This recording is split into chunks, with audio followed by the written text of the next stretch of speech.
एक बिलवृक्ष लगाओ और बिलवृक्ष बड़ा करो तो उसमें कहा 1 करोड़ शिवालय का फल है। ये कोई छोटी बात है। और ये बिलवृक्ष की महिमा इसीलिए है, मानव जात को प्राण देते हैं, ऊर्जा देते हैं, वातावरण को पवित्र और सुगंधित करते हैं। उसका मूल, उनकी छाल, उनका काष्ठ, उनका पर्ण, उनका फूल, फल, बीज सब कुछ औषधि है। यह बिलवृक्ष है, कोई सामान्य वृक्ष नहीं है। अवसर मिले तो जरूर परिक्रमा करना बिलवृक्ष की। अवसर मिले तो जल अर्पण करो, बिलवृक्ष को पूजा करो, स्पर्श करो। बहुत महिमा है बिलवृक्ष की। लक्ष्मी की साधना का फल है। लक्ष्मी स्तन उत्पन्नस्य महादेवस्य, लक्ष्मी जी के स्तन में से प्रकट हुआ ये वृक्ष है। कोई छोटी बात है। जब विष्णु भगवान लक्ष्मी जी को दोनों को मन दुख हुआ था, हर घर में होता है, कहीं कहीं जगह पति पत्नी झगड़े तो दूसरे लोगों को बहुत रस पड़ता है। उसका घर का मामला है, आप क्यों बीच में गिर रहे हैं। तो ये लक्ष्मी विष्णु के साथ बहुत झगड़ी और ये लक्ष्मी उसके पिता के गृह चली गई। बीच में नारद जी ने बहुत समझाया कि आप तो देवी है, ऐसा करो, आपके लिए योग्य नहीं। लेकिन नारद जी की बात लक्ष्मी जी ने नहीं मानी और लक्ष्मी जी ने मन में ही सोच लिया कि मैं विष्णु को बता दूंगी मेरा बाप बहुत महान है, क्योंकि सागर की बेटी है, समंदर की बेटी है, अमृत जिनका भाई है, कालकोट जिनका भाई है, शंख, ऐरावत, धनवंतरी, सब कुछ उनका परिवार है। इसलिए लक्ष्मी जी को था कि मैं तो बहुत महान हूं। और एक बात याद रखना, कोई भी बेटी हो ससुराल जाने के बाद उसकी कोई महानता नहीं, उनकी ससुराल की महानता है, पिता की नहीं। लक्ष्मी जी ने ऐसा बर्ताव किया, विष्णु भगवान के साथ झगड़ा करके स्वयं लक्ष्मी पिता के घर आई, बहुत समय तक वहां रही। लेकिन ससुराल गई हुई बेटी वापस आती है तो कितने देर तक, कितने समय रह सकती है।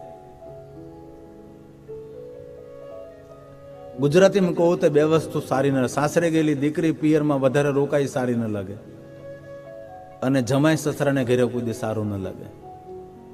જેટલા ત્યાં ઓછા રોકાઈ એટલું માન સન્માન આપણું વધારે। एक व्यवहार है जो लक्ष्मी जी वहां बहुत रहे। बाद में तो सबके साथ मन दुख होने लगा, पिता के साथ, भाइयों के साथ, परिवार के साथ, क्योंकि जिनका स्वभाव विचित्र है, जहां जाएंगे वहां ही कांटे निकलेंगे, क्योंकि स्वभाव से फूल खिलते हैं, स्वभाव से कांटे होते हैं। इसलिए जिनका स्वभाव जो स्वभाव, ये पूरी दुनिया एक सरोवर जैसी है। पूरा जीवन समझो, पूरी दुनिया समझो एक तालाब जैसी है। तालाब मतलब सरोवर जैसे समझो। चलो, सरोवर में क्या होता है,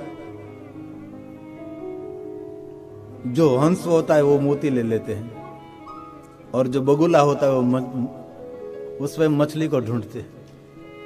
अपना अपना नजरिया है। आप चाहे तो दुनिया में से मोती भी ढूंढ सकते हो, चाहे तो दुनिया में से मछली भी। और आपकी मानसिकता, आपका व्यवहार, आपकी वाणी से आपके संस्कारों का पता लगता है। आप किस बाप की औलाद हो, आपकी परंपरा क्या है। अच्छा काम करने वाले लोग खानदान बाप के बेटे होते हैं, और बुरा काम करने वाले लोग दुष्ट बाप के बेटे होते हैं। वो भी स्वयं सुखी नहीं होगा और उनके संतान भी कोई सुखी नहीं होती।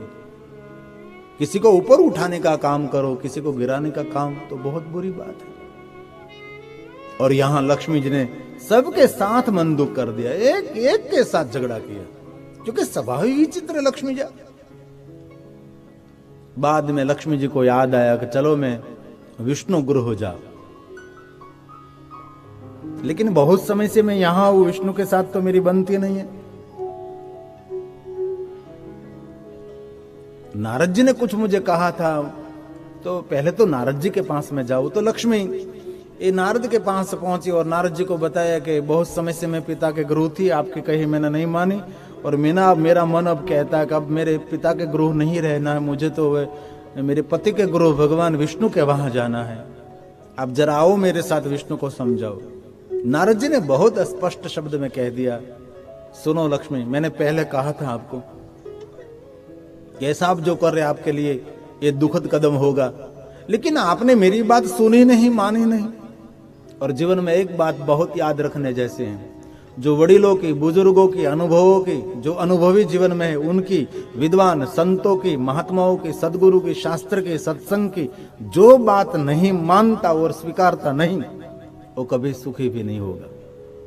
क्योंकि वडीलों के पास अनुभव का खजाना है, संतों के पास शास्त्र का ज्ञान है, शास्त्रों में अद्भुत जीवन जीने का तरीका, जीवन जीने का नजरिया, जीवन जीने की रीत है, पद्धति है, जीवन में क्या करना चाहिए, क्या न करना चाहिए।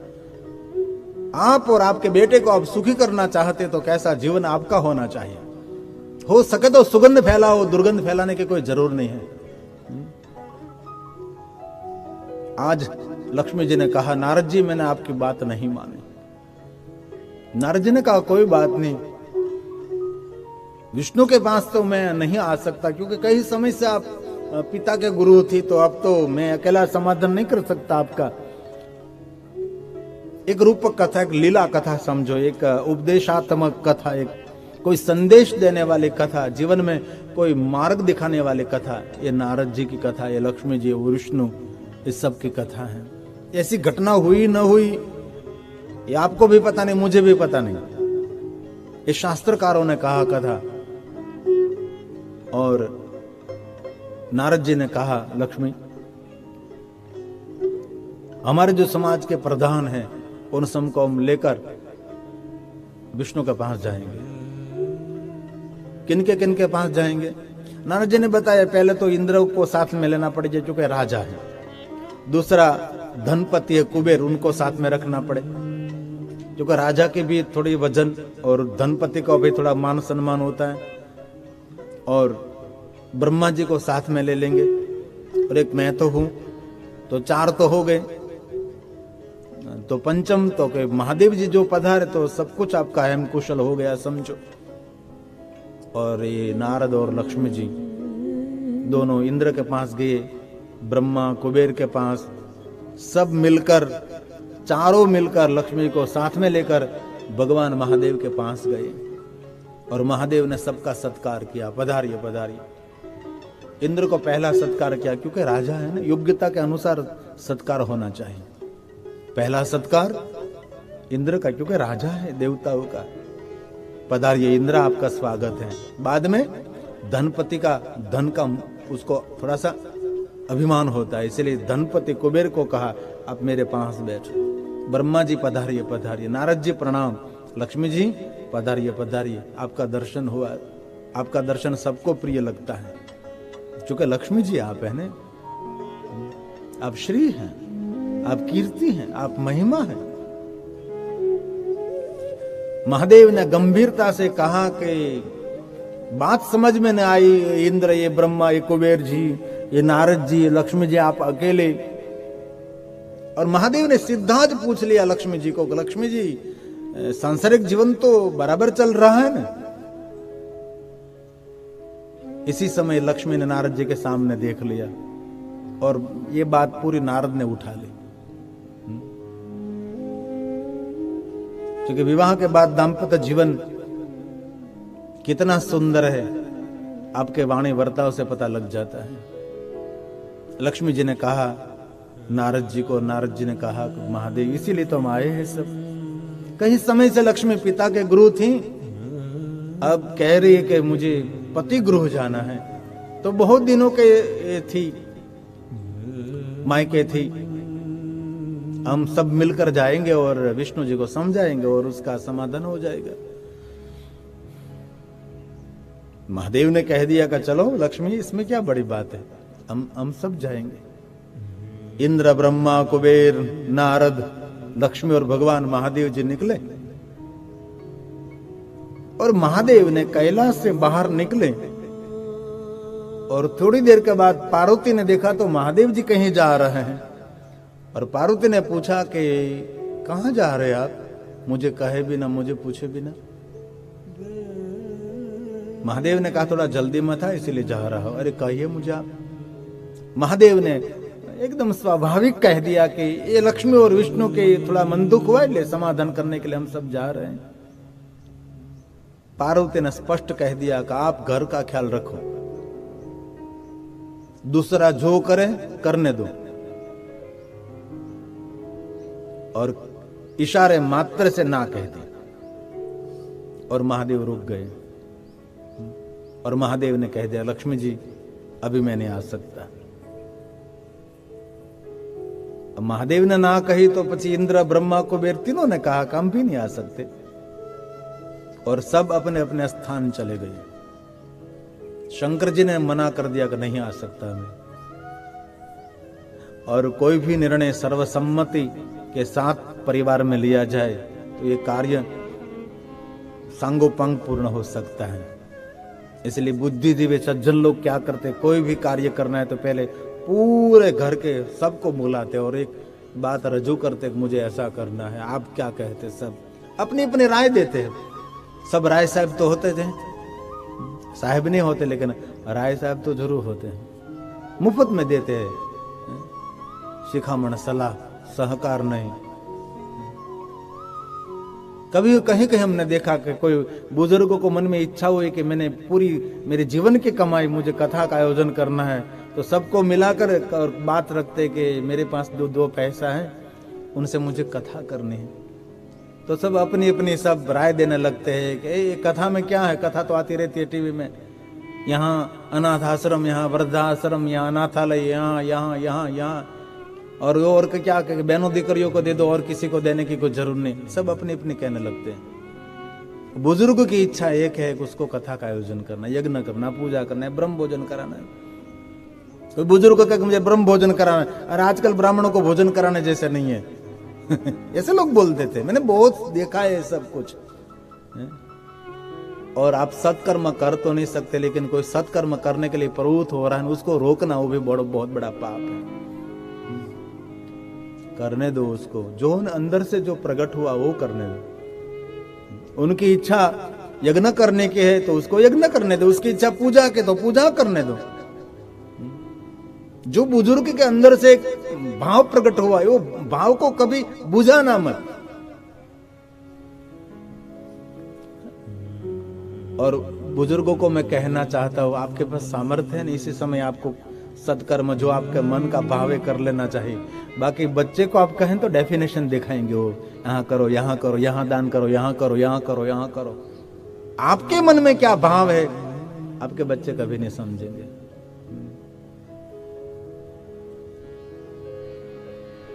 आज सब लोग चले गए अपने अपने, कोई नहीं रहा लक्ष्मी के पास। लेकिन नारद साधु है। साधु एक विचार होता है, साधु एक व्यक्ति नहीं होता। साधु कोई व्यक्ति नहीं है, साधु एक विचार है। संत कोई व्यक्ति नहीं, संत एक श्रेष्ठ विचारधारा है। हम यूनिफॉर्म को, मेकअप को, उसको संत साधु मान लेते हैं, ये आपकी गलतफहमी है। लेकिन साधु एक व्यवहार है, साधु एक वाणी है, जिनको हम संत वाणी कहते हैं। संत व्यक्तित्व नहीं कहते ना, संत वाणी बोलते हैं हम। तब लक्ष्मी जी ने कहा नारद जी कुछ मार्गदर्शन करें। नारद जी ने कहा लक्ष्मी जी आप जंगल में बैठकर पार्थेश्वर महादेव की पूजा करो और भगवान महादेव को प्रकट करें। लक्ष्मी आपके द्वारा शंकर जी प्रकट हो गए और महादेव दया सिंधु है और आपको अर्ज करो और आपका सब कुछ मंगल हो जाएगा। विष्णु सामने से आपके पास आएंगे और बहुत हृदय से कहता हूं सभी दुखों का निवारण मेरा शंकर है, सभी कष्टों का निवारण मेरा महादेव है। सबका कष्ट महादेव ने दूर किया है और ये मैं गौरव से कह सकता हूं। राम ने भी कहा सभी कष्टों का निवारण महादेव है। द्वारकाधीश भगवान कृष्ण ने कहा सबका दुख का निवारण महादेव है। कृष्ण ने बार बार अर्जुन को कहा, धर्मराज को कहा महादेव ही श्रेष्ठ है, महादेव का आराधन। और भगवान द्वारकाधीश बार बार महादेव को जलाभिषेक करते रहते थे। और अर्जुन के पास करा रहे, सहदेव के पास। और भीम तो महादेव का पागल भक्त था और ज्यादातर भीम ने अपने कर कमलों के द्वारा लिंगों की स्थापना की। भीमनाथ महादेव, भीमेश्वर महादेव, भीमलिंग महादेव, ऐसे भीम तो महादेव का परम भक्त रहा है। ज्यादातर लिंगों की स्थापना भीम ने की। पत्थर उठाया और लिंगाकार बनाया और लगा दिया शिवलिंग और चढ़ा दिया जल का एक अभिषेक, लगा दी भस्म के त्रिपुंड, अग्नि रीति भस्म, वायु रीति भस्म, जल मिति भस्म, स्थल मिति भस्म, वयम मिति भस्म, सर्व हवा इदम समानि मन्यतानि सक्षुनानि भस्मानि। हर हर हर हर महादेव करके त्रिपुंड लगा दिया और महादेव को जलाभिषेक हो गई शिव की पूजा। हे महादेव, कोई कठिन नहीं। अरे भस्म न मिले तो इस मिट्टी का तिलक करो, माटी का तिलक, जैसे गोपी चंदन, वैसे मेरे महादेव को कोई भी भस्म, कोई भी मिट्टी का तिलक लगा सकते हैं। ये शंकर भगवान है। दुनिया में सबसे सरल देव महादेव है, शंकर जी। महादेव महादेव। इसलिए बहुत दिल से कहता हूं, जीवन के सभी दुखों का निवारण महादेव है। शिव महापुराण में बार बार व्यास ने कहा दुखों का निवारण महादेव है। अरे व्यास ने स्वयं ने व्यासेश्वर महादेव लिंग की स्थापना कर दी। कौन नहीं है जिनने भगवान महादेव की लिंग स्थापना नहीं की।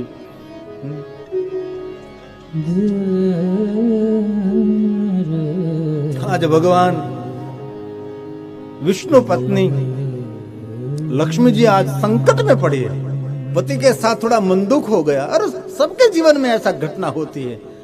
तो नारद ने कहा लक्ष्मी जंगल में जाकर पार्थेश्वर महादेव की पूजा करो आप। नारद ने सुंदर मार्गदर्शन किया है। देखो कितनी सुंदर कथा के परंपरा है। भगवान विष्णु ने नारद को शिव भक्ति का मार्गदर्शन किया, नारद ने लक्ष्मी को शिव भक्ति का मार्गदर्शन किया, विष्णु भगवान ने पूरे देवलोक को शिव भक्ति का मार्गदर्शन किया, गुरु वशिष्ठ ने राजा दशरथ को भक्ति का शिव भक्ति का मार्गदर्शन किया, उपमन्यु जी ने भगवान द्वारकाधीश भगवान कृष्ण जी को शिव भक्ति का मार्गदर्शन किया है। अगस्त्य महात्मा महादेव वहां पधारे तो अगस्त्य ने कहा कि मेरी भक्ति आज परिपक्व हो गई।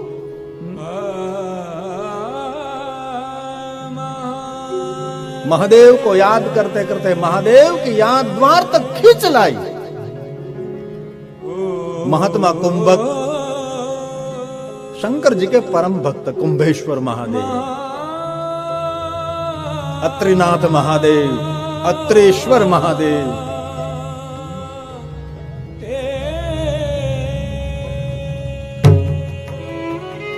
ये लक्ष्मी घनघोर जंगल में बैठ गई और सुंदर मिट्टी का लिंग निर्माण किया। और ये महीना पवित्र श्रावण मास महीना चल रहा था। चंद्र नक्षत्र युक्त पूर्णिमा के समय में लक्ष्मी बैठ गई भगवान महादेव की पूजा के लिए, पार्थेश्वर महादेव की पूजा के लिए। जंगल जंगल वन में से सुंदर सुंदर पर्ण पुष्प लाकर पार्थेश्वर महादेव की पूजा होने लगी, जल चढ़ाने लगी। लक्ष्मी पार्थेश्वर महादेव की साधना करने लगी।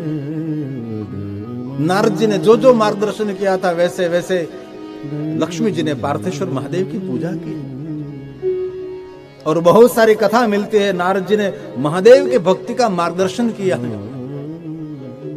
नारद महादेव के परम भक्त हैं और धीरे धीरे तप बढ़ने लगा। कोई भी तप का फल एक दिन में नहीं मिलता, तप तपता है, धीरे धीरे धीरे धीरे तप तपता है। आजकल के लोग कैसे होते, अभी पूजा की तो अभी फल मिलना चाहिए, अभी मानता कि अभी काम होना चाहिए, जब करो तब मिलना चाहिए, थोड़ा तो तप पकने दो। कई लोग होते कथा क्षेत्र में आए और एक दिन में फेमस होना चाहते, नहीं पूरा जीवन निकल जाता है इसमें। तो हमारे शरद भाई व्यास हम कथाकार में मिलते थे तो बहुत श्रेष्ठ कथाकार, तो कहते थे धर्मपुर वाले कि 300 कथा कोई वक्ता करे बाद में वो थोड़ा सा कथाकार का जन्म होता है। तो 300 कथा करने के बाद जन्म होता है, बाद में धीरे धीरे धीरे कर वो उनको अनुभव होता है। शास्त्र कृपा, इष्ट कृपा होती है।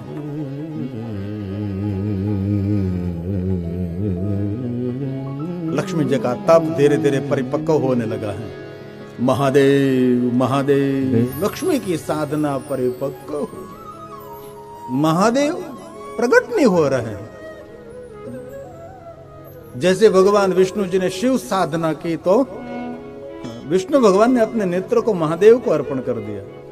हमने बहुत सारे राजाओं की कहानी सुनी। ऐसे परम शिव भक्त राजा हुए, भगवान महादेव को कमल पूजा अर्पण करते थे। कमल पूजा कैसे होते मालूम? कोई सरोवर में से कमल लाकर महादेव को अर्पण करना ऐसी बात नहीं। ये राजा स्वयं इतना तीव्र महादेव का भक्त रहता था कि पहले वो पग के नख खींचते थे अपने हाथ से, कोई साधन से नख निकाल कर भगवान को अर्पण करते थे। बाद में हाथ के नख खींचकर ऐसे कमल पूजा होती थी।